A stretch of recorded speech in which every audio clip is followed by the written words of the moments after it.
All right, now, if you watch Fox News once or twice, you might have seen Rick Grinnell pop up here. Of course, he's a former spokesperson for the U.S. Ambassador to the United Nations, but he's also a cancer survivor who has created a new mobile health app with his partner, and it's called chemoWave, and it essentially helps patients collect personal information, unusual symptoms associated with all the various cocktail chemotherapy concoctions that are out there. Rick Grinnell is joining us. So actually, the brains behind the operation came up with this novel idea. Matt Lachey is here as well. Welcome to both of you. Very, very good to have you. How are you feeling now? Cancer-free. Cancer-free. Yeah, so feeling good. And what got you doing this? Well, look, I woke up one day and had a lump, and I didn't think anything of it, and within 5 days, I was taking chemotherapy drugs. Was totally out of the blue and random, and yet, while I was doing that, Matt started gravitating to what he knew. It was a little bit annoying, I'll be honest, in the beginning. He probably found you a little annoying, and this is a way to do something productive, right? For sure, but he's typing away on a computer and asking me questions. I'm struggling through chemotherapy, but it started to work, and it really enticed me because we took these reports to the doctor. Now, Rick could actually see, we were tracking his exercise, the medications that he was taking, and then I analyzed the numbers and made Excel charts. That's your my background, right? So what were you looking for? Like what was affected in his regimen, chemotherapy regimen? And what was tied to his highs and lows, and it was very plain to see that when he exercised, he felt better. And I could show them that not just on the day of, but several days after, he felt better. Early on, he was really struggling with some digestion issues, and they were spiking on the days that he was taking a certain anti-nausea medication.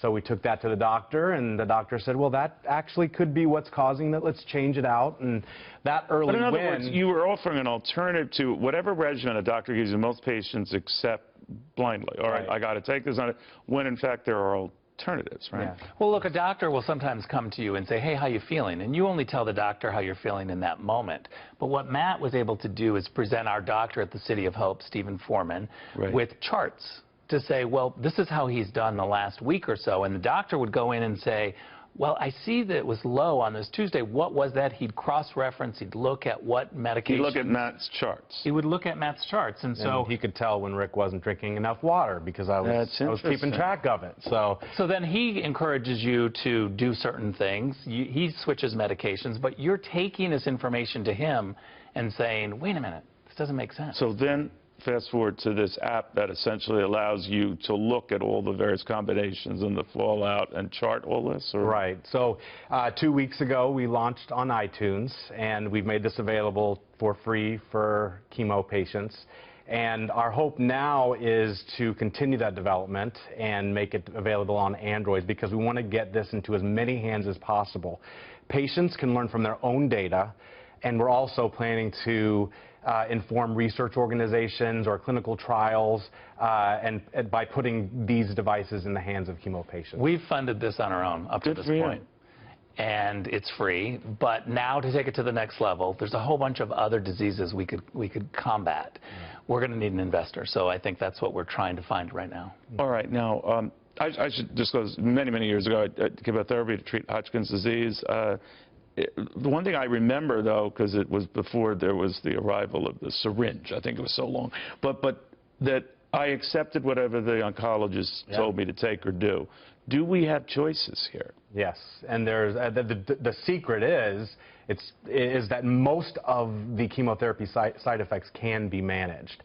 And so when patients are informed, they can make better choices.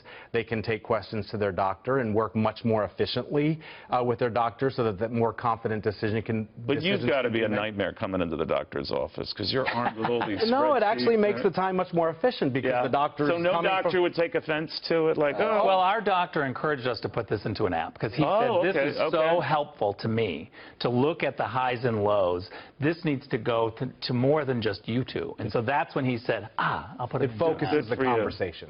Yeah. And you're feeling well now. Cancer-free. Everything's going well, and now you're being entertained for a variety of administration jobs. Well, I hear that rumor. Really? Or any that you want to share with me? Is this a weak chemical moment where you just might? Or? No, you know, Neil, I would almost do anything for you, but not that. Not that. If he did get an administration position, would it make any difference to you? I'd be excited for him. Really? Yeah. Really?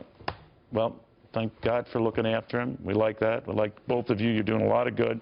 Thanks. With something that was really calamitous. You do have options, and I was surprised with a 1.5 to 1.7 million diagnosed every year. Every year in the U.S. There is hope. Otherwise, this guy is coming to the doctor with you, armed with charts. It could get ugly. Well,